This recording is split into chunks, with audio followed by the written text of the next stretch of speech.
Hi, and welcome back to episode 115 of Let's Play Rollercoaster Tycoon 3.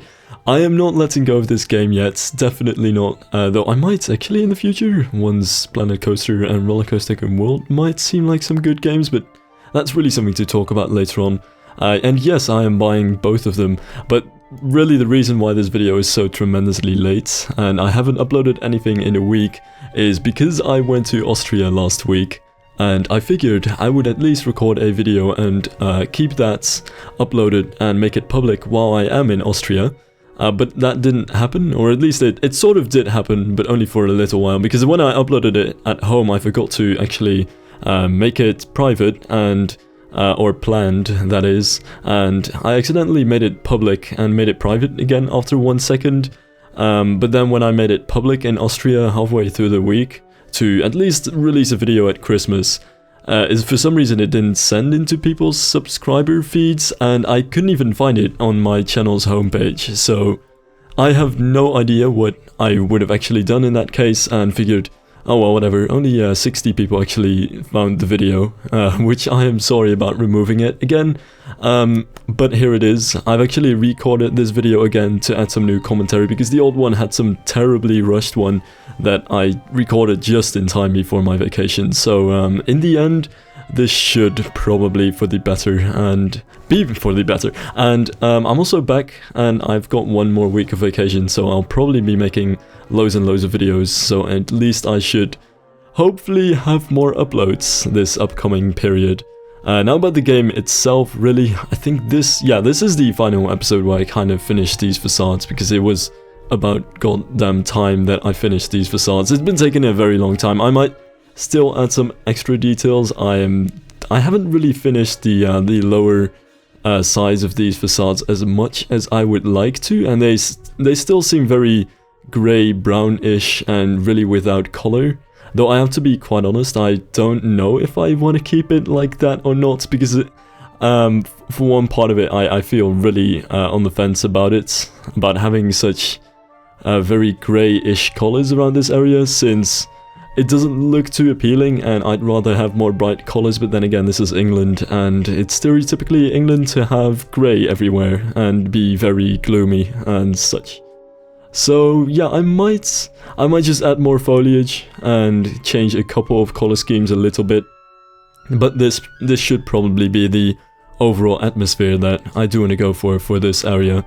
Not to mention that it will probably fit the dark ride quite a lot, since basically what I do want to go for with the dark ride is a bit of a London Underground theme. I do want to at least theme it around a story and not just a random dark ride that is there to look good and be a fun experience, but I want to get some sort of English folklore to theme it around, which I have no idea if it'll actually be good.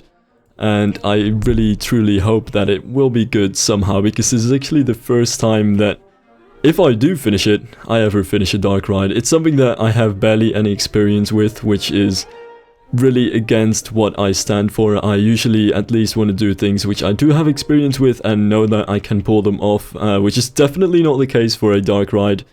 But hopefully I'll be able to pull through with some sort of, I don't know, some sort of old legend like Jack the Ripper or Jekyll and Hyde.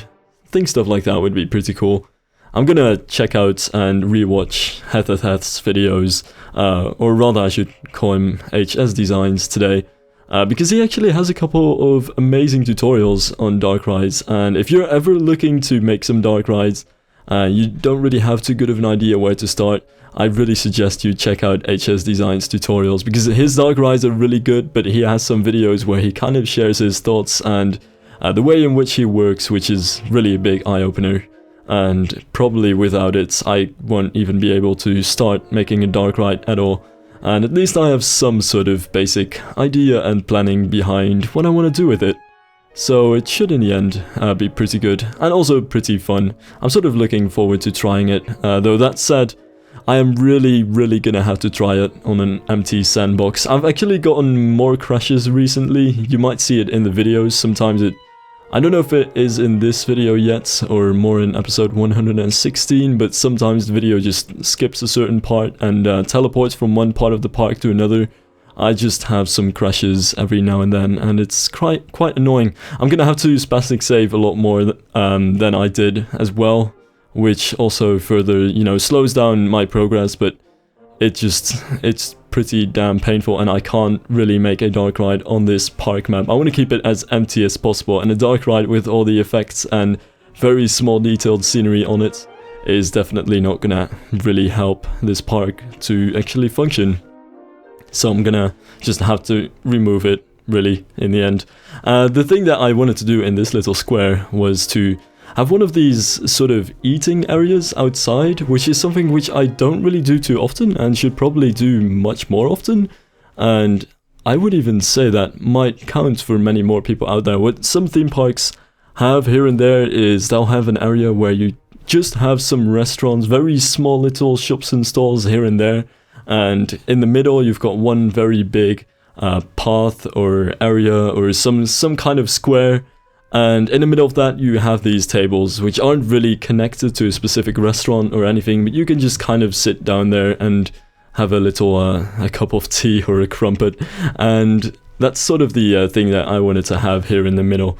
So on one side I kind of wanted to have this planter over here, which looks like a bird from that one perspective. You can kind of see it for like split seconds every now and then, but I think it's already sort of lost its bird looks. And this is where I wanted to have some simple foliage around it, and of course some nice benches that people could sit on and just kind of chill with their family or something like that. And then underneath the pavilion, because this is England, it's gonna rain 24/7, so I need some sort of roof over the eating area. I'm gonna have some picnic tables. No, actually not picnic tables, just normal sort of garden tables that people can sit on and have a nice little bagel or coffee. And so that's pretty much what I figured I would do with this area. And it should also help make this area look just a little bit less grey and brownish, because it is almost depressing how grey and brownish it looks. That's definitely something that I wanted to get rid of and make this area at least a bit more bright and uplifting. Because, you know, in the end, I don't want to go for complete realism. That is not just an excuse that I want to get out there because I can't make completely realistic buildings, not because I can't make completely realistic buildings because partly I don't know that much about specific themes, just really know the bare bones of how I should make it look like something, but not entirely be something.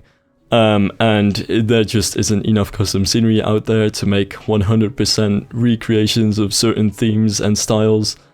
But I don't think it's a bad thing, really. Something that you should always keep in mind is that this is a theme park after all, and real theme parks have some leeway in what they want their themes to look like as well. It never really looks like the exact themes that you'd find in real life. I was actually especially disappointed looking at the Dutch area in Europa Park and barely really recognizing the country that I live in.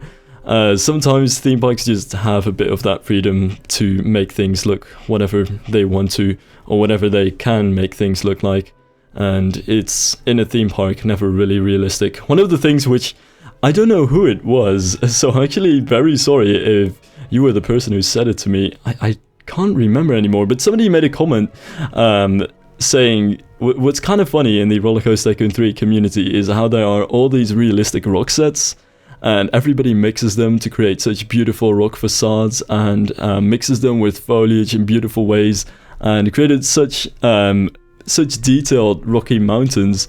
Whereas in real life, what theme parks just do is they get random concrete, pour it down somewhere, and paint over it if they're very luxurious, but sometimes they just pour down random concrete and then call it a day there and say, yep, this is a rock now, this is a beautiful mountain.